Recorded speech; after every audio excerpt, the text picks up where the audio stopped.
Denis, e uma coisa assim, para começar esse assunto, que eu acho que é o que mais dá problema em todas os empreendimentos que tem, né? Eu já estava vendo isso esses dias no YouTube, o pessoal fala assim, olha, o problema é a comunicação em todas as empresas, né? Não é só em uma ou outra, todo mundo sofre de comunicação.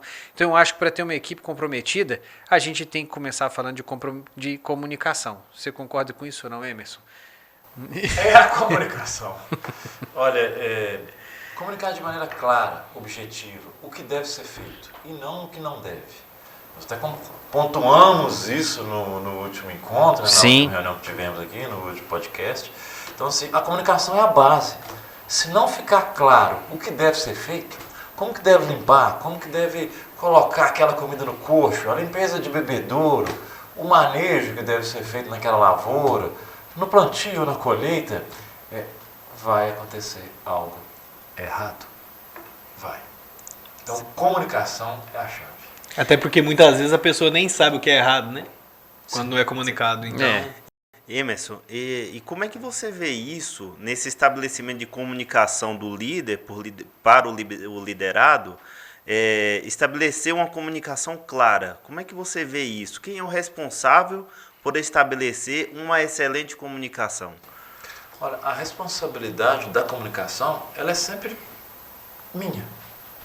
Nós até pontuamos, reforçando esse item aí para vocês. É possível assistir algum podcast que eu não ouvi?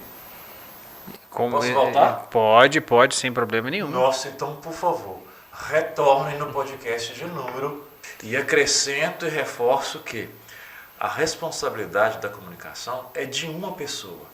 O falante ou o ouvinte são personagens. A responsabilidade é de um. Sou eu. Eu sou responsável. Não importa se eu sou falante ou ouvinte, a responsabilidade é minha. Se eu sou falante, eu tenho que checar o que o outro está entendendo do que eu estou falando. Se eu sou ouvinte, eu tenho que checar o que eu ouvi do que você falou. Então, comunicação, ela tem que ser numa linguagem simples, clara e objetiva, e sempre cheque. Quando a gente ouve, quando eu ouço do Lucas algo que eu devo fazer, a gente sempre quer, a gente faz um filtro, sabe? Cada pessoa filtra. Você fala A, B, C, D. Eu só ouvi o B. O B para mim foi o mais importante. Tem pessoas que vão ouvir o AUS. Exemplo, vou falar de 3 formas. Atenção, limpe o canal auditivo nessa hora. Melhore a acústica aí. Vou falar a mesma frase 3 vezes. Meu pai ama minha mãe. Segunda vez. Meu pai ama minha mãe. Terceira vez. Meu pai ama minha mãe. De uma maneira ou de outra, eu quis chamar a atenção, ora para o pai, ora para o amor, ora para a mãe. O sujeito, o verbo. Então, a forma que eu falo vai chamar atenção para o que eu quero. Muitas vezes, se eu quero que ele limpa, ou cuide de um animal, ou trate de aquilo, ou faça uma limpeza na oficina, no galpão, onde que for, eu posso chamar a atenção pelo tempo, termine até as 12. Na parte da manhã tem que concluir. Eu posso chamar pelo grau de limpeza, a qualidade da limpeza. Olha, limpa isso, nossa, de qualidade, até as 12. Você tem que chamar atenção para aquilo que é relevante. Porque senão você acha, aí é o achismo mesmo, que está sendo claro. E não, está sendo claro para você, para ele não. Por isso que muitas vezes, o que eu quero comunicar, o que eu quero que ele entenda, não é o que o outro entendeu. O outro entendeu o que ele quis entender. E o que ele entendeu não é o que eu queria que ele entendesse. Quem não ouviu, volta a fita depois disso aí, escuta isso, porque é exatamente o que acontece. E muitas vezes até a entonação, a forma com que é falado, muda o sentimento de quem está ouvindo, né?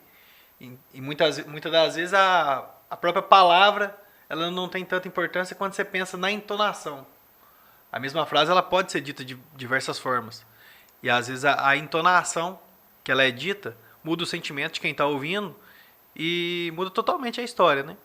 Complementando o que o Luiz falou, a forma de falar, se eu falo mais detalhadamente, eu quero que lave o bebedouro, lave as paredes, lave o fundo, ela vai impactar muito no resultado dessa ação.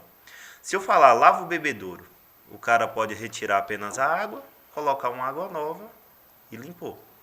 Se eu falo detalhadamente, lava as paredes, lava o fundo, coloca um cal, ele vai fazer isso de forma muito perfeccionista, porque a comunicação foi muito detalhada e vai trazer um resultado esperado pela pessoa que passou, que fez o pedido. Lucas, e um ponto importante dessa fala é que quando você diz lave as paredes, as bordas, o que for do bebedouro, quando você diz dessa maneira, provavelmente, é porque ele não deve estar fazendo as paredes e os cantos. Por esse motivo você fala desse jeito. Agora, para um colaborador, uma pessoa que ele já lava as paredes, as bordas, o que for dessa forma, provavelmente você vai ajustar o lave o bebedouro, termine isso até às 8. Até às 8 você tem que terminar isso. Porque você já sabe que ele lava bem, o que você precisa de agora é de agilidade. O objetivo, a meta que você quer é agilidade. Na outra fala, então, quando você comunica, tem que ficar claro para ele e você sabe o que você quer com aquela tarefa. É a qualidade, a agilidade, é o tempo, o que é? Por isso que quando você for comunicar, tem que fazer exatamente desse jeito que você falou. Uhum. Perfeita a colocação. Se pensando na primeira comunicação naquele sentido, eu vou passar a comunicação, a ação, fazer o pedido da forma que eu quero. E aí, a partir da segunda ou terceira, caso ele tenha obtido sucesso na primeira ação, aí eu posso encurtar a fala, lava o bebedouro. Ele já sabe a forma que eu Às quero. vezes encurta a fala e adiciona uma outra informação que é Isso. o que você queria desde o começo, na verdade, né? Até para você não desmotivar ou deixar ele revoltado, né? Porque imagina uma pessoa que limpou a parede, vamos usar a parede e o chão como é o que nós estamos usando aqui de exemplo. Então, a parede e o chão estão impecáveis e você volta lá e fala assim, olha, você tem que limpar melhor isso aqui, tem que limpar o chão, tem que limpar isso aqui melhor e fala, nossa, o negócio está brilhando e esse cara me enchendo o saco falando que isso aqui ainda não tá bom. Então, o que é bom para ele? Não é? Então, assim, realmente, não é fazer o negócio padronizado, assim, falando tudo toda vez, né? Até porque excesso de informação indica que a pessoa não vai absorver nada, né? Muito bom, Daniel. Por esse motivo que, assim, cuidado com o excesso e a falta da comunicação. As extremidades, falar pouco ou falar demais, a comunicação não é clara. E quando você está falando com alguém, você tem que adaptar o volume da informação com relação ao outro. Passar informação para você é pouco, para ele é muito. Então você tem que adaptar com o seu interlocutor. Com o que eu estou falando? Não é só Antônio, é Dona Ana, é o Ricardo, Dr. Paulo. Adapta o volume de informação. Muitas vezes é comum a gente ter que ter... Eu vou chegar às vezes para uma pessoa e falar, faça 1. Tem outro que eu vou falar, faça 1, 2, 3, 4, 5. Porque eu sei que aquela pessoa consegue fazer aquilo e o volume de falar, faça 1, ou 2, ou 3, depois lave o jardim, faça aquilo, mexa na cerca, cuida ali, joga o adubo lá e coloca comida para o gado. Isso, olha as bezerras. Esse volume ele consegue. Para outras pessoas, não, tem que ir lá e falar uma coisa. Depois que ele fizer essa, eu faço a outra. Então, cuide desse volume.